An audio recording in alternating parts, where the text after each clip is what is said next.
Educator circle में आप सभी का स्वागत है। सेंट्रल कोलफील्ड लिमिटेड सीसीएल के तरफ से बहुत बड़ी अपडेट आप लोगों के लिए है और ये झारखंड के युवाओं के लिए खास करके चूँकि उनको प्रिविलेज दिया जा रहा है इसमें, तो ये लेटर है आपका देख लीजिए यहाँ पे 7/9/2022 का ये लेटर है और ये अधिसूचना निकाली गई है सेंट्रल कोलफील्ड लिमिटेड की तरफ से, जिसमें कि बहुत सारे जो विद्यार्थी होते हैं उनका एक सपना होता है कि सेंट्रल कोलफील्ड लिमिटेड के साथ हम काम करें।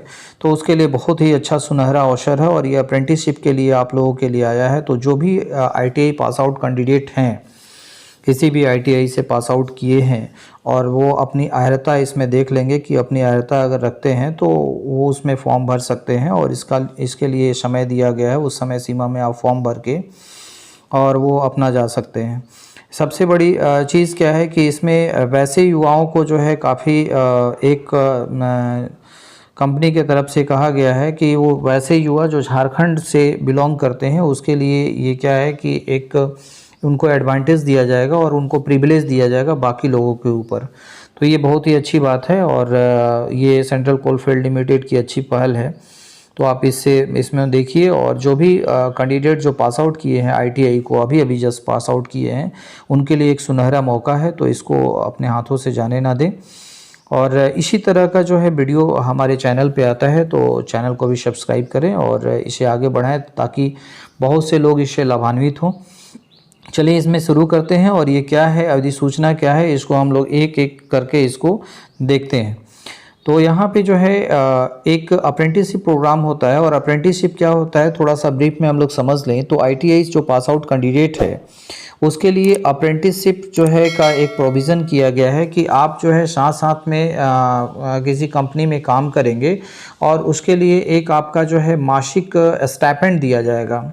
वहाँ वेतन नहीं होता है, स्टाइपेंड दिया जाता है। तो उसमें क्या होता है कि आप काम भी सीखते हैं और वो कंपनी में रियल टाइम में क्या क्या चीज़ें होती है, क्या क्या चीज़ें करना पड़ता है, वो सारा चीज़ आप देखेंगे और उससे एक्सपीरियंस गेन करेंगे।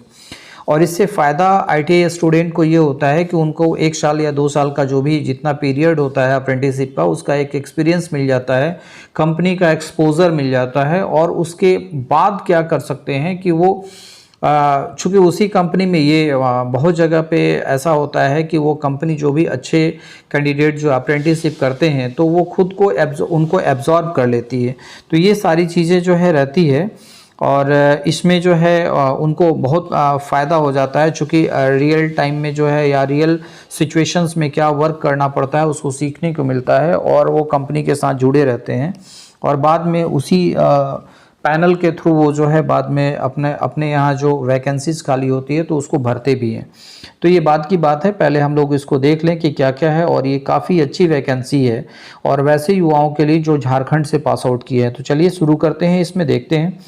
ये कह रहा है कि अप्रेंटिसशिप एक्ट जो है, अप्रेंटिसशिप एक्ट नैप्स के थ्रू जो है यहाँ पे दिख रहा होगा, एनएप्स के द्वारा ट्रेड तथा फ्रेशर अप्रेंटिसशिप प्रशिक्षण हेतु अभ्यर्थियों से आवेदन करने हेतु अधिसूचना, ये अधिसूचना निकाली गई है और कौन कौन सा ट्रेड में है ये सारा चीज़ निकाला गया है। ये सेंट्रल कोलफील्ड लिमिटेड रांची के द्वारा निकाला गया है। इसमें क्या कहा गया है कि आईटीआई उत्तीर्ण हो, 10th हो या 12th हो, तो उसके निम्न संवर्ग में अलग अलग कैटेगरी में उनको जो है अलग अलग प्रशिक्षण की अवधि और जो है अप्रेंटिसशिप कराया जाएगा, उसके लिए आवेदन पत्र आमंत्रित किए जा रहे हैं। तो ये सारी चीज़ें हैं, इसको हम लोगों ने देख लिया। अब इसमें जो है 1 बाय 1 हम लोग देखते हैं कि क्या क्या जो है प्रोग्राम है इसका और क्या क्या है। तो फर्स्ट ऑफ ऑल यहाँ पे हम जाएंगे तो ये आपको दिखेगा इलेक्ट्रीशियन, ट्रेड अप्रेंटिसशिप इलेक्ट्रीशियन। इसकी टोटल सीट है 200 और period of duration of training जो है वो 1 ईयर का है। इसमें मिनिमम एजुकेशनल क्वालिफिकेशन ये दिया हुआ है।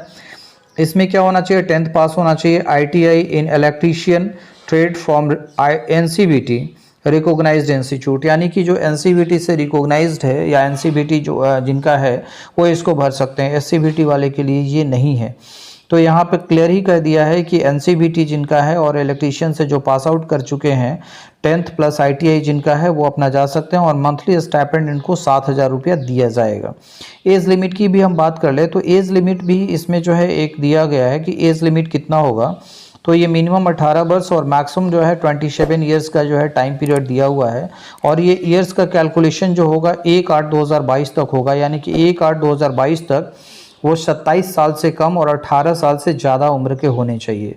अब देखिए इसमें एज रिलैक्सेशंस भी दिया हुआ है, जो कि सेंट्रल गवर्नमेंट की जो रूल है, चूँकि ये सेंट्रल गवर्नमेंट्स के तरफ से रेगुलेट होता है CCL, तो सेंट्रल गवर्नमेंट की जो पॉलिसी है उसके अनुसार जो है वेज में भी रिलैक्सेशन दिया है। 5 इयर्स का रिलैक्सेशन है ST/SC के लिए और 3 इयर्स का रिलैक्सेशन है OBC के लिए। तो ये सारी चीज़ें हैं और इसमें अब देख लेते हैं कि और क्या क्या आपका ट्रेड है। इसके बाद इलेक्ट्रीशियन के बाद जो फिटर है, इसमें भी काफ़ी अच्छी वैकेंसी है, 150 वैकेंसी है, 1 ईयर का जो है ड्यूरेशन है और वही सारी चीज़ें हैं। क्वालिफिकेशन भी वही है आपका कि 10th प्लस ITI होना चाहिए, NCVT होनी चाहिए। और इसके बाद मैकेनिक डीजल है, इसमें 50 जो है सीट है, 1 ईयर्स का क्वालिफिकेशन, 1 ईयर्स का ट्रेनिंग है और 7,000 जो है इसकी मंथली स्टाइपेंड है। इसके बाद कोपा के लिए भी है, कंप्यूटर ऑपरेटर और प्रोग्रामिंग असिस्टेंट होता है कोपा का फुल फॉर्म, और इसमें 20 सीटें दी हुई है। 1 ईयर्स के लिए है, मैसनिस्ट के लिए दिया हुआ है। और इसमें जो है मैसनिस्ट में क्या है आपका 10 वैकेंसीज है और 1 साल के लिए जो है इसका ट्रेनिंग होगा। और इसमें जितने भी जो है यहाँ पे ट्रेड अप्रेंटिस की बात कर रहे हैं, यहाँ जो ट्रेड अप्रेंटिस दे रहा है इसके लिए सारी क्वालिफिकेशंस क्या होनी चाहिए, 10th प्लस ITI होना चाहिए और वो NCVT से ही होना चाहिए। ये सारी चीज़ें आपकी यहाँ पे दी हुई है। अब आगे बढ़ते हैं, इसमें देखते हैं टर्नर्स के लिए भी है, इलेक्ट्रॉनिक्स मैकेनिक्स के लिए भी ट्रेड है। यहाँ पे देखिए, यहाँ पे दिख रहा होगा टर्नर्स के लिए, इलेक्ट्रॉनिक मैकेनिक्स के लिए टर्नर की 10 सीट है, इलेक्ट्रॉनिक्स मैकेनिक्स के लिए भी 10 सीट है, सेक्रेटेरिएट असिस्टेंट की भी 10 सीट है और अकाउंटेंट की भी 45 सीट है। और देखिए यहाँ पे अकाउंटेंट्स वाले में हम लोग थोड़ा सा देख लें और सेक्रेटेरिएट असिस्टेंट में क्या क्वालिफिकेशंस की डिमांड है। तो यहाँ पे क्या है कि सेक्रेटेरिएट असिस्टेंट के लिए 10th पास होना चाहिए, ITI भी सेक्रेटेरिएट असिस्टेंट से होता है ना। स्टेनोग्राफर इंग्लिश ट्रेड से ये भी होता है।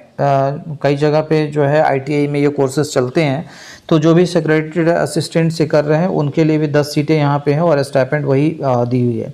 अकाउंटेंट्स और अकाउंट्स के लिए जो है PMKY certificates holder in banking और फाइनेंस में, जिसका जो है प्रधानमंत्री जो है एक योजना चल रही थी, उसमें जो है आपका सर्टिफिकेट अगर अकाउंट से है या अकाउंट्स एग्जीक्यूटिव से है तो वहाँ पे है और उसके लिए आपको जो है स्टाइपेंड 9,000 की गई है। आगे हम बढ़ते हैं तो यहाँ पे देखेंगे और भी चीज़ें हैं। वेल्डर में भी दिया हुआ है, वेल्डर में 30 सीटें हैं, ITESM में जो है 10 सीटें हैं और प्लम्बर में भी 5 सीटें हैं और सबका जो 1 साल का ही जो है ड्यूरेशन रखा गया है और सबकी स्टाइपेंड करीब करीब वही है और 10th प्लस ITI का इसमें मिनिमम एजुकेशनल क्वालिफिकेशंस की डिटेल्स दी गई है और मिनिमम CA होना चाहिए, इसमें ये मांगा गया है। अब आगे चलते हैं, फ्रेशर्स अप्रेंटिसशिप्स की बात करती है, जो कि ये पोस्ट है, यहाँ पे दिख रहा होगा फ्रेशर अप्रेंटिसशिप। तो फ्रेशर अप्रेंटिसशिप की डिमांड क्या है, इसको ज़रा हम लोग देख लेते हैं। यहाँ पे देखिए, फ्रेशर अप्रेंटिसशिप जो सीरियल नंबर 13 से शुरू होता है, इसमें मेडिकल जो है टेक्नीशियंस की है, पैथोलॉजी है, medicals, laboratory, radiology, health, sanitary inspector, dresser, surveyor, wireman भी इसमें है। तो ये सारी जो है इसमें है और इसमें दिया हुआ मंथली स्टाइपेंड वही है और इसमें कुछ कम भी है, जैसे सर्वेयर का 6,000 ही है। इसमें ट्रेनिंग कितनी है, ड्यूरेशन ऑफ ट्रेनिंग देखिए अलग अलग है, जैसे कि मेडिकल लेबोरेटरी टेक्नीशियन पैथोलॉजी में 2 इयर्स का है, यहाँ भी 2 इयर्स के लिए है।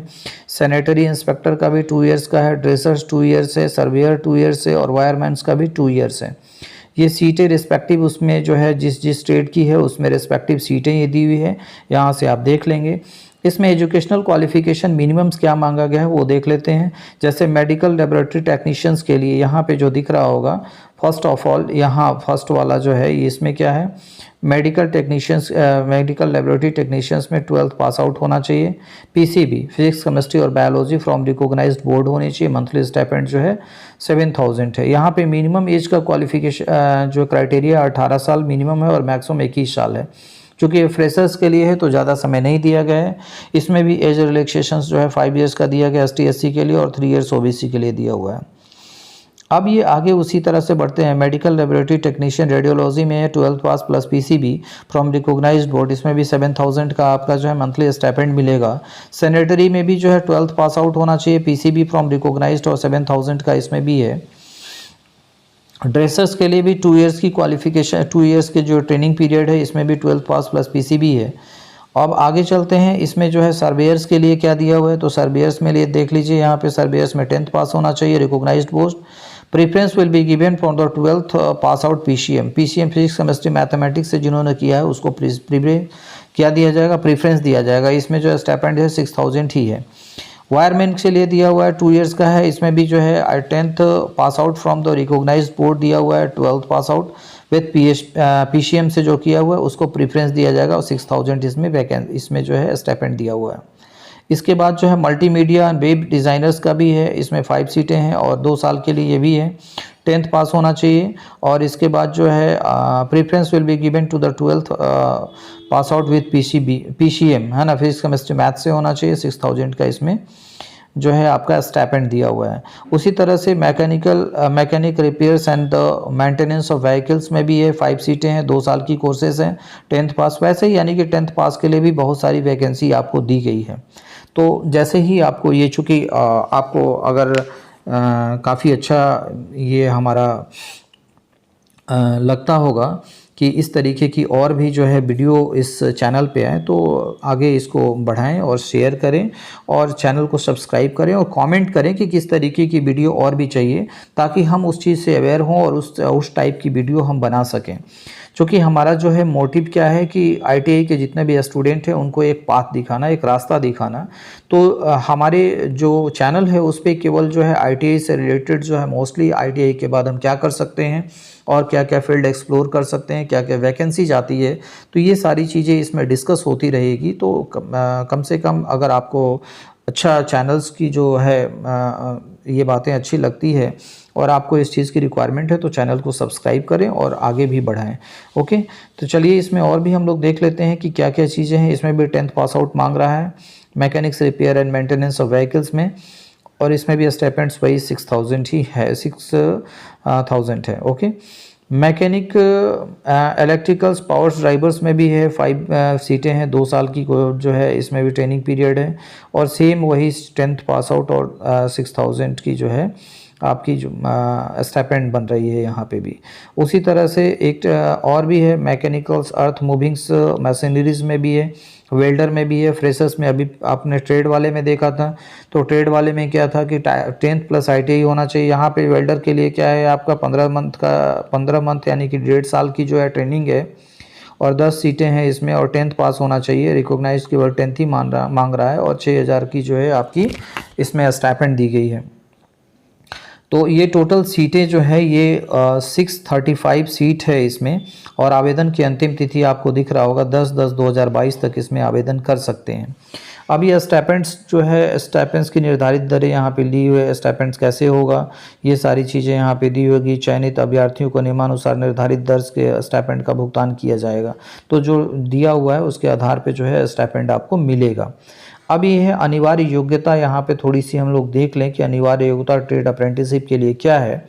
तो ये जो हमने बताया था कि क्या एज क्वालिफिकेशन हो, एज कितनी कितनी होनी चाहिए, ये सारी चीज़ें यहाँ पे है जो कि ऊपर हम लोग डिस्कस कर चुके हैं। ओबीसी के लिए जो है 3 साल का और ST/SC के लिए 5 साल का जो है आयु सीमा में आरक्षण दिया जाएगा। थर्ड वन में क्या है कि 10th पास होना चाहिए और निर्धारित जो संबंधित ट्रेड है उसमें क्या होना चाहिए, ITI होना चाहिए, और वो भी क्या होना चाहिए, केवल NCVT। तो ये सारी चीज़ों ऊपर हम लोग डिस्कस कर चुके हैं। इसमें एक जो है निम्नलिखित को प्राथमिकता दी जाएगी कि जो भी ऐसे परिवार हैं जो कि प्रोजेक्ट अफेक्टेड पीपुल्स हैं, उनको जो है उनके जो सदस्य हैं उनको क्या है प्रेफरेंस दिया जाएगा, यही यहाँ पे कह रहा है।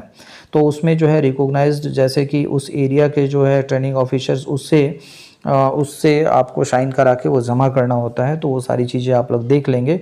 और एम्प्लॉय वार्ड्स के लिए भी वही कंडीशंस है कि जो एम्प्लॉयज के जो बच्चे हैं वहाँ पे जो CCL के एम्प्लॉय हैं वो भी भर सकते हैं और उसको भी प्रिविलेज मिलेगा, उनको जो है बेनिफिट मिलेगा इस चीज़ का, तो उसको भी जो है साइन करा के देना होता है। तो ये सारी चीज़ें यहाँ पे दी हुई है। इसमें जो है आपका एक चीज़ और दिया हुआ है, यहाँ पे देखिए बहुत ही अच्छी चीज़ें यहाँ पे दी हुई है। आवेदक झारखंड में अवस्थित ITI संस्थानों से उत्तीर्ण है। झारखंड में अवस्थित ITI अन्य संस्थान जो झारखंड में अवस्थित हों से उत्तीर्ण छात्रों को प्राथमिकता दी जाएगी, यानी कि वेटेज उन लोगों को मिलेगा जो झारखंड से जो है, झारखंड के किसी भी संस्थान से, ITI से, औद्योगिक प्रशिक्षण संस्थान से आप पास आउट किए हैं, तो उनको क्या है कि क्या मिलेगा, उनको प्राथमिकता दी जाएगी। अन्य जगह से जो किए हैं उनको जो है उतना प्राथमिकता नहीं मिलेगा। फ्रेशर्स के लिए भी वही चीज़ें हैं जो कि हम लोग ऊपर डिस्कस कर चुके हैं। कब तक जो है इसका एज लेना है, क्या ये है उसकी, वो सारी चीज़ें हम लोग डिस्कस कर चुके हैं। यहाँ पे भी सेम चीज़ें हैं कि जो अगर जो प्रोजेक्ट अफेक्टेड पीपुल्स हैं, यानी कि परियोजना प्रभावित परिवार जो हैं, उसको जो है क्या मिलेगा, उनको प्रिविलेज दिया जाएगा, है ना। उनको क्या किया जाएगा कि वो उनको थोड़ा सा प्राथमिकता दी जाएगी। यहाँ पे ये लिखा हुआ है। उसी तरह से एम्प्लॉय के वार्ड हैं जो है, एम्प्लॉय के जो बच्चे हैं उसको भी थोड़ी प्राथमिकता दी जाएगी। और थर्ड वन में वही चीज़ है कि झारखंड ITI से जो उत्तीर्ण है उनको भी प्राथमिकता दी जाएगी, यहाँ पे भी कह रहा है। अब चयन की प्रक्रिया क्या होगी, आवेदन कैसे करेंगे, इसको थोड़ा सा समझ लें हम लोग। देखिए, आवेदन की प्रक्रिया जो है, आधिकारिक वेबसाइट है एक www, जैसे कि आप खोलिएगा तो यहाँ पे जो है apprenticeshipindia.org कीजिएगा ना, तो आपको एक वेबसाइट खुल जाएगा और वहाँ पे अपना पंजीकरण करा लेना है। अप्रेंटिसशिप के लिए पंजीकरण करा लेना है। और पंजीकरण, ऑनलाइन पंजीकरण के बाद आवेदक को जो है ईमेल आईडी और स्वचालित मेल से पंजीकरण संख्या प्राप्त हो जाएगी। और उस पंजीकरण संख्या के आधार पे जो है उसमें जो है काफ़ी चीज़ें जो है डिटेल्स फिल करनी होती है। तो सबसे पहला काम आपका ये रहेगा कि apprenticeshipindia.org पे जाएं, वहाँ पे अपने आप को इनरोल करें पहले। और इनरोल में सारी जो है आपकी डिटेल्स मांगा जाएगा, उसमें पर्सनल डिटेल्स रहेगा, फिर एजुकेशनल डिटेल्स रहेगा। वो सारी डिटेल्स को देते हुए इसके बाद उस फॉर्म को जैसे ही सबमिट करेंगे तो आपका पंजीकरण apprenticeshipindia.org पे हो जाएगा। अब उसमें होने के बाद क्या करना है कि वहाँ के बाद ये अप्लाई करना है 10/10/2022 तक। तो जैसे ही आप जाएंगे वहाँ पे, तो जब अप्लाई हो गया आपका, इसके बाद ऑनलाइन अप्रेंटिसशिप के लिए जो है online apprenticeship opportunity tab section एक है, उसी में जैसे ये apprenticeshipindia.org जब आपने खोला है तो उसमें एक जब पूरा आपने भर लिया तो अप्रेंटिसशिप अपॉर्चुनिटी में एक टैब बना हुआ है वहाँ पे, उसमें जाके संबंधित ट्रेड में प्रशिक्षण हेतु अप्रेंटिसशिप पोर्टल पर दिनांक 10/10/2022 से पहले सेंट्रल कोलफील्ड लिमिटेड, है ना, जो है यहाँ पे ये दिया हुआ है उसका कि एम्प्लॉय आईडी क्या है, उसमें एस्टैब्लिशमेंट जो दिया है कि सेलेक्ट करें और उपयुक्त ट्रेड में अप्लाई कर सकते हैं। तो जिनको भी समझ में नहीं आ रहा होगा तो वो आप कमेंट करेंगे तो हम उसका भी जो है एक वीडियो बना देंगे कि कैसे अप्रेंटिसशिप ORG में जाना है और अपने आप को इनरोल करना है और कैसे एस्टैब्लिशमेंट को सेलेक्ट करना है। तो वहाँ पूरी तरह से एक वीडियो जो है आपका इसके रिगार्डिंग रहेगा। तो अगर बहुत सारे विद्यार्थी इस पे कमेंट करते हैं कि इससे रिगार्डिंग एक वीडियो होना चाहिए, तो उसका वीडियो बना दूंगा और बना के उसको अपलोड कर दूंगा ताकि आपको जो है किसी तरह की असुविधा ना हो।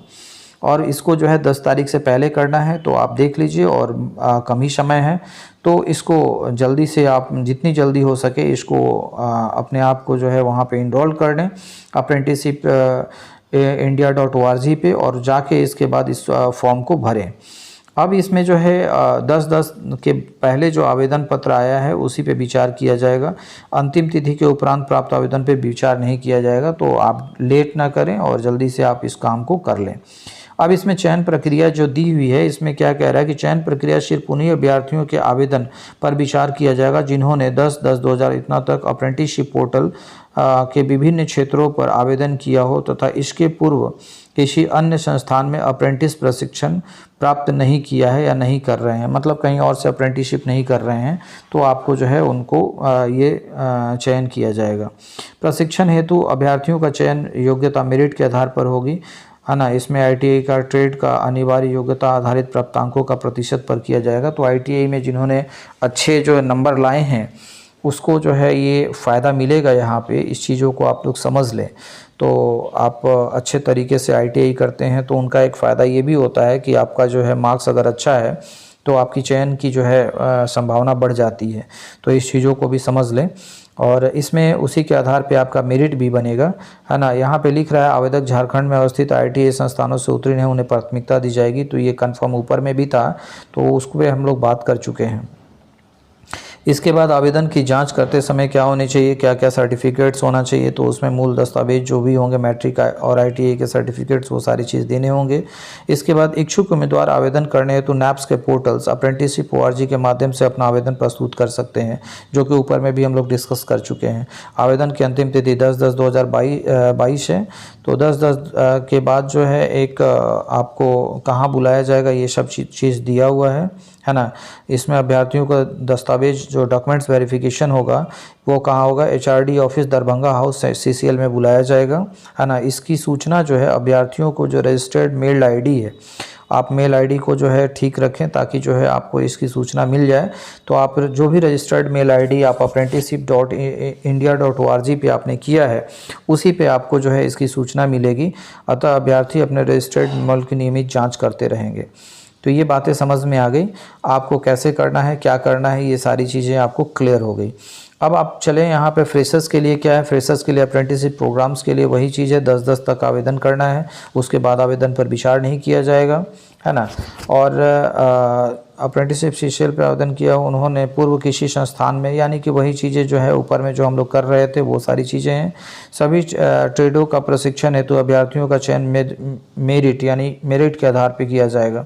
तो एक जितने भी अभ्यर्थी एप्लीकेशन डालते हैं उसकी जो मेरिट बनाई जाएगी 10th के, यहाँ पे जो है फ्रेशर्स के लिए 10th के प्राप्तांकों का प्रतिशत के आधार पे और 12th के प्रतिशत के आधार पे मेरिट बनाई जाएगी। तो सीरियल नंबर किसमें कौन सा 13, 14, 15, 16 को छोड़ के 10th पे प्राप्तांक के आधार पर जो है उनका मेरिट बनेगा, और 13, 14, 15, 16 के लिए 12 12th के प्राप्तांक के आधार पर किया जाएगा। तो ये सारी चीज़ें हैं कि किस आधार पे जो है आपका मेरिट बनेगा। 10th का भी ये स्कोर होगा, 12th का भी ये स्कोर होगा, और कौन कौन सी कैटेगरी के लिए है तो सीरियल नंबर यहाँ पे दिया हुआ है। आवेदक झारखंड में अवस्थित संस्थानों से उत्तीर्ण है उसे प्राथमिकता दी जाएगी, तो वही सारी चीज़ें इसमें भी है ना। तो ये एक चीज़ है। और दूसरा है आवेदन की जांच के समय अभ्यर्थी अपने मूल दस्तावेजों के समय क्या क्या देना होगा, जो है 10th का सर्टिफिकेट, मूल प्रमाण पत्र होगा, फिर 12th का प्रमाण पत्र, जाति प्रमाण पत्र, आधार लिंक्ड बैंक अकाउंट होना चाहिए, आदि प्रस्तुत करना होगा। चूँकि बैंक अकाउंट नहीं देंगे तो स्टाइपेंड कहाँ आएगा, तो वो सारी चीज़ें आपको करनी होगी। अब ये जो है आवेदन कैसे करेंगे, तो अप्रेंटिसशिप जो है पोर्टल है उस पर कर सकते हैं, अंतिम तिथि दी हुई है ना। ये सारी चीज़ें जो है आपको यहाँ क्लियर कर दिया है। इसके अलावा जो है और चीज़ें लिखी है कि ये देखिए यहाँ पे एक चीज़ें लिखा है कि TADA नहीं होगा, जब आपको बुलाया जाएगा डॉक्यूमेंट्स वेरिफिकेशन के लिए तो TADA नहीं दिया जाएगा। और अप्रेंटिसशिप ट्रेनिंग के लिए जो है ये एक लाइन लिखा हुआ है कि किसी भी स्थिति में जो है जो अप्रेंटिस कर लिए हैं तो उसको ज़रूरी नहीं है कि उसी प्रतिष्ठान में आपको नौकरी मिल जाएगी, लेकिन ये होता है कि एक पैनल बनता है और उसी पैनल के आधार पे जो है जब ज़रूरत होता है तो वो अपना जो है कैंडिडेट्स को वहाँ चूज करते हैं। तो इससे आप बिल्कुल परेशान ना हो। और वैसे विद्यार्थी जिन्होंने अप्रेंटिसशिप, पहले तो आप अप्रेंटिस करें ताकि 1 साल का 2 साल का आपको जो भी पीरियड दिया हुआ है उस पे आपको एक्सपीरियंस मिल जाए, और इस एक्सपीरियंस का फ़ायदा कहीं ना कहीं आपको दूसरे अगर इंडस्ट्री में जाते हैं या उसी में एब्जॉर्ब कर लिए जाते हैं तो उसका बेनिफिट आपको ज़रूर मिलेगा। तो इस चीज़ों को समझते हुए आप इसको अप्लाई करें और जल्द से जल्द इसको अप्लाई करें। डेट काफ़ी नहीं है तो जाके उसको अप्लाई करेंगे। और अगर नहीं समझ में आता है तो आप उसमें कमेंट करेंगे कि सर कहाँ पे अप्लाई करना है, तो उसके रिगार्डिंग भी एक वीडियो हम बना देंगे। तो ये सारी चीज़ें हैं, इसमें और कुछ नहीं है। ये कब की वैकेंसी 7/9/2022 का ये साइन किया हुआ है ना। तो ये सारी चीज़ें आप समझ लें। और इसके बाद जो है ये अभी यहीं पे हम लोग इसको समाप्त करते हैं। तो ये काफ़ी अच्छी वैकेंसी है CCL के लिए, है ना। तो इसको आप देख लें और इस पे अप्लाई ज़रूर करें, क्योंकि 10th जो भी ITI जो अभी पास आउट किए हैं जिनका सर्टिफिकेट आया उनके लिए बहुत ही अच्छा एक मौका है। इस मौके को हाथ से ना जाने दें। और चैनल पे इसी तरह का वीडियो पाने के लिए चैनल को सब्सक्राइब करें और दूसरे को भी शेयर करें ताकि और भी लोग इसका फ़ायदा उठा पाएँ। और अगर आप इसे शेयर करते हैं, सब्सक्राइब करते हैं तो हमें भी मोटिवेशन मिलता है कि इस तरीके का और वीडियो आपके पास पहुंचाएं और समय पे पहुंचाएं। Okay, thank you.